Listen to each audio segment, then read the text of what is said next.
Hey, if you haven't watched my video where I talk about planning for the support of your parents over the holidays or before they get into hospital or out of hospital, just in case you haven't seen that before, my name is Meg. I worked as a registered nurse for many years in the United Kingdom, in 3 different countries actually. And I walked away from the NHS having worked there for many years because I wanted to rearrange my time how I work. So anyhow, I just want to give you some tips and ideas to start planning the support of your parents now. Do not leave it too late. One of the mistakes I found after I worked in the NHS and started working in the community, because I just wanted to understand, how do I really support people in the community? How do I play my part in reducing, right, the number of people that stay in hospital that don't need to stay in hospital? So this is one of the things that I learned having worked in the community for about 8 years, in the NHS and private hospitals more than 20 years. But anyhow, one of the mistakes that I found families make is they don't give themselves enough time to prepare themselves and your parents for the transition. You gotta give it some time for your parents to adjust to a new way of doing life. Because think about it this way, you wouldn't want somebody to just come and feel like they're imposing on you, oh, this is what we're going to be doing. You know, even if they may be a bit more frail now and older, they still need that compassion, that care, that support. And I know in the Western culture, sometimes people don't get that because, you know, people are busy and all this. Let me give you some tips. What I learned from my own culture is it doesn't matter where your parents are, they still want to feel like they are a part of the decisions that you are making for them. Yes, this is important, and it's part of the law actually. Do not impose. You want to make sure that your parents are part of the decision. So one of the things you can do, this is my suggestion, these are some ideas I came up with, having worked in the community and thinking, how can I make a difference? I decided to be doing coaching on this part as well, in this segment. So what does that involve? Is to help you to plan the support of your parents now before they actually need somebody.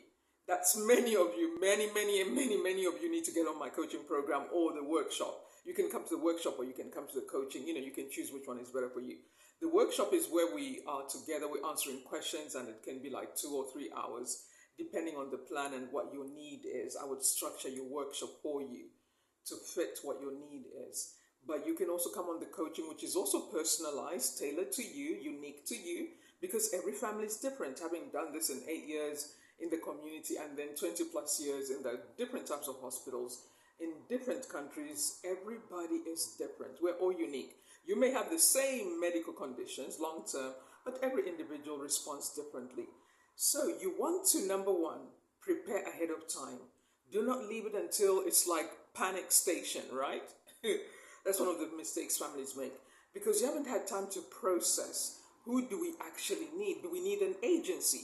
Or do we need some highly motivated, professional, self-employed caregivers? Or do we need to take mom or dad or both of them into a residential facility? Or do we need to place them in respite care, where you guys can go travel around the world, do whatever you're doing, and they can stay in that place for 2 weeks, 3 weeks, or even a month? Yes, there are many different stories, the pros and cons for both. But anyhow, for this segment, all I'm talking about is start thinking about, let's make the plan now. Let's not leave it until the last minute. If you are maybe guys and ladies in the family, you know, what can the men do to support your parents? What can the ladies do to support your parents? Who's going to do the shopping? Who's going to make sure mom and dad have the hospital visits on time? Who's going to keep an eye on the diary? Who's going to keep an eye on the medication? Who's going to keep an eye that mom and dad are eating the food they need to be eating with their medical condition now? Because every medical condition has its own challenges, and there are diets that they cannot have anymore, as much as they like that, what they like. I remember working with one family. The mom had diabetes, and oh my goodness, if she could cuss out, she would. It was so frustrating for her. So she needed a support team around her that is calm, that is understanding, just like everybody does anyway. But to another level, let me just say, to another level, because if you are not calm around somebody like that, they'll just be like, leave me alone. And so you need to be understanding, you need to be patient, you need to be kind. You need to go along with their story, especially maybe they're dealing with Alzheimer's or dementia and all these other long-term illnesses. So that can be quite challenging for a family when it's like your whole world turns upside down. And I have so much compassion for you because having worked in the community, I saw it's really hard. I also had a family member who was going through something, and that was way around the world. So I understand the dynamics. It is not easy. It is not easy at all. So one of the things I thought was, okay, how can I support families better? Because you can hire an agency straight away. Absolutely, it's a business and they've been doing this for years. Or you can decide to work with small teams that you can keep an eye on what's happening, where you are directly involved with the care and support of your parents. Or you can work with an agency that only introduces caregivers or, nurses for what you need. So there's different options that you have. Now, to work out the right one for you, it can be try and error. I kid you not. You may not even know what's the best one.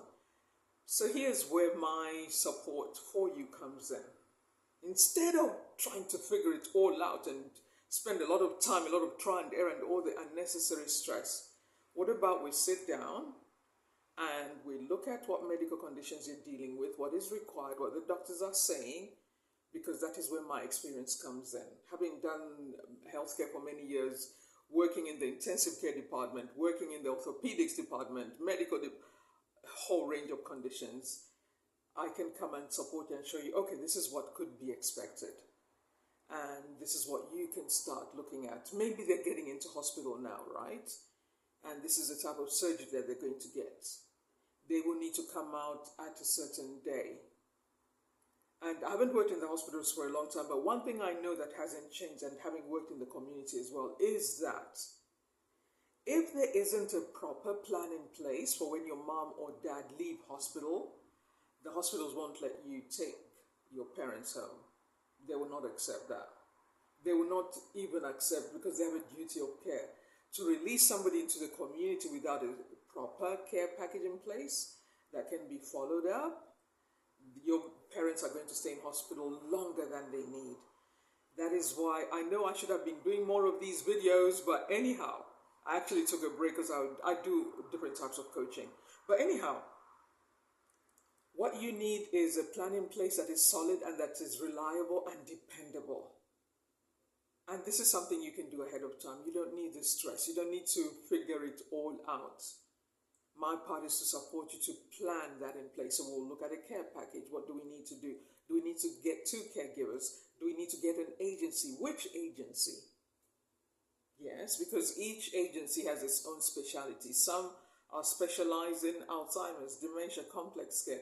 Some only do basic support. But most of them, I would imagine, will also have a general care for most elderly patients over 65.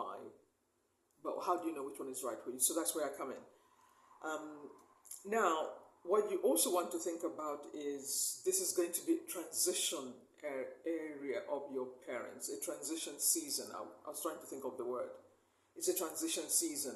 So you want to help your parents to transition into this new season gently. Yes? Because think about it, as I said earlier, they've been managing their day-to-day, and now suddenly they have to rely on their children, which, let's be honest, we all wouldn't like that. So you have to be gentle, be kind, be patient. Give them the chance to adapt to the new way of doing things. So don't wait until they've actually had a fall in the house. After 65, after 70, after 75, even 80, they can be independent right now. But you could suggest, you know what, Mom?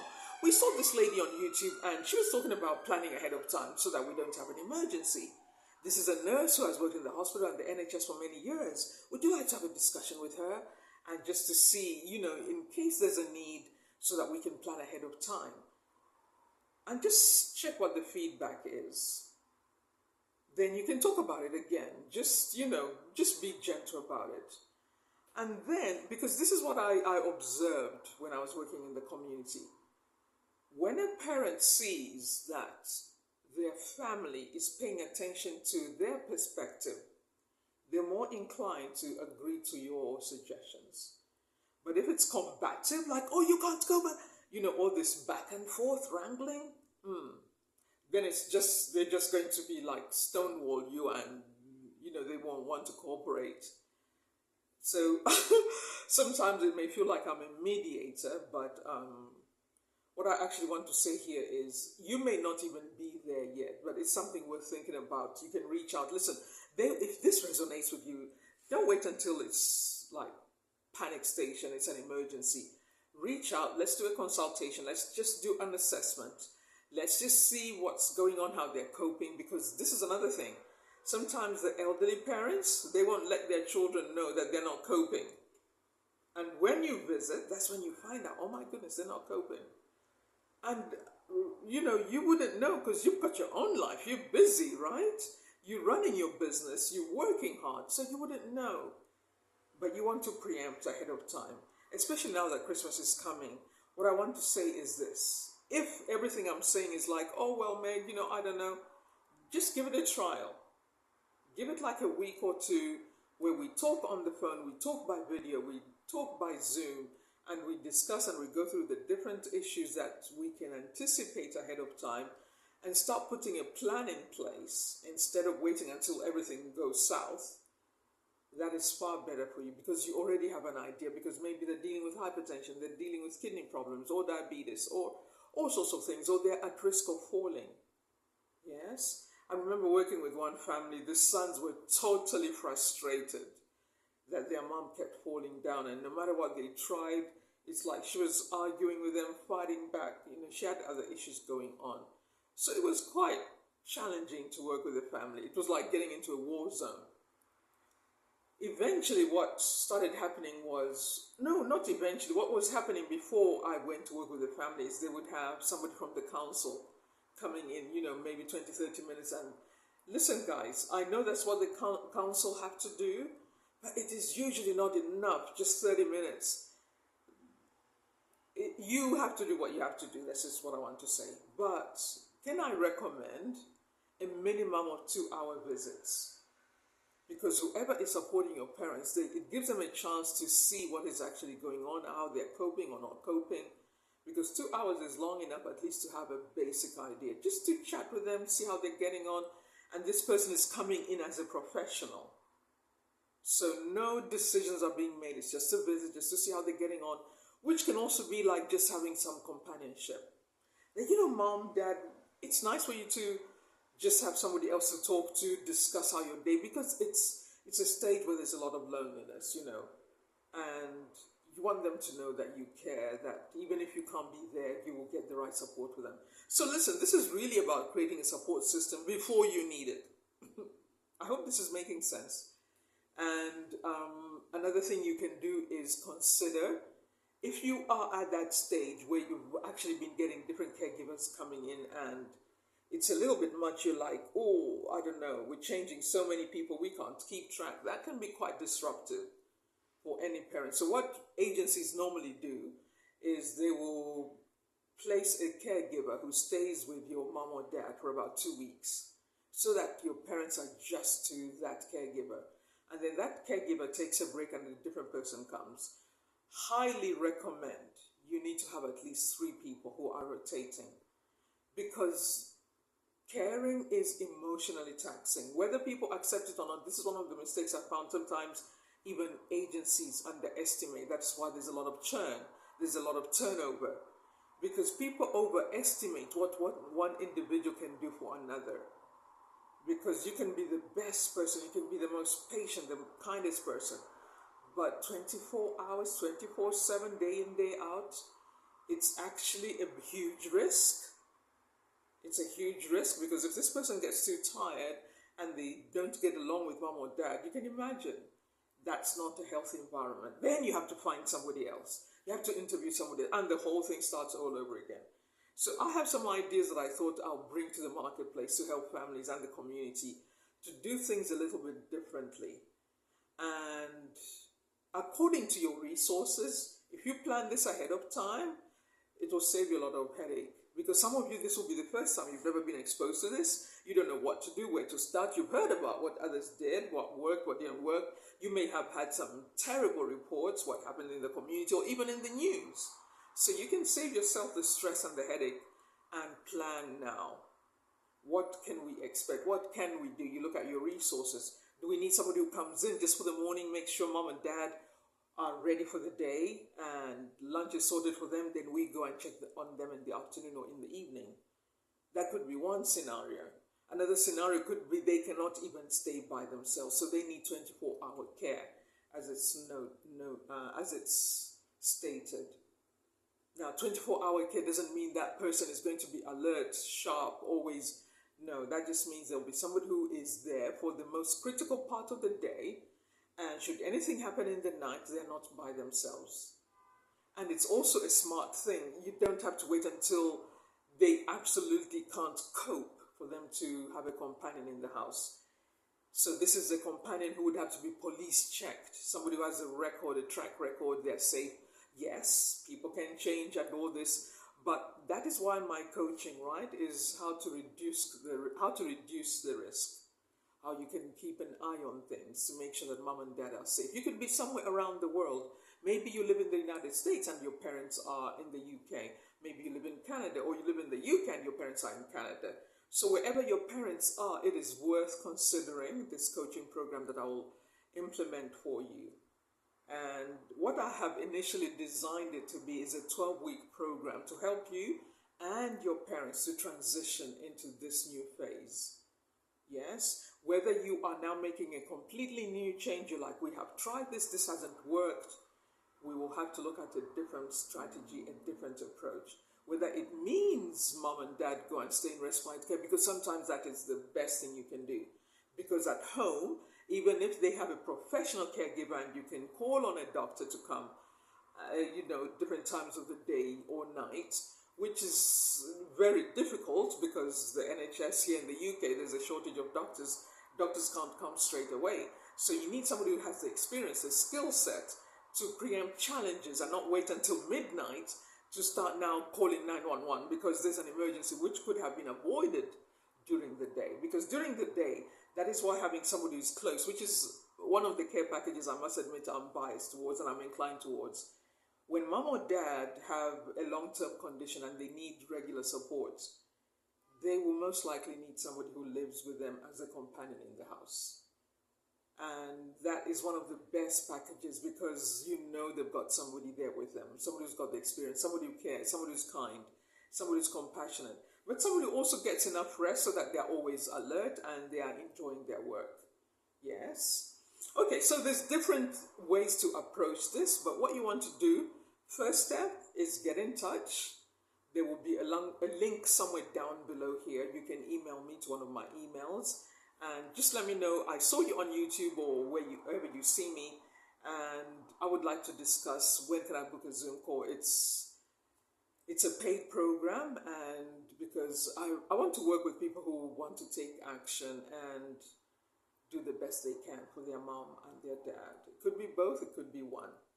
So anyhow, on that note, I will look forward to your email. Let me know, because we want to get ready before Christmas and plan ahead of time. I'll see you on the next video.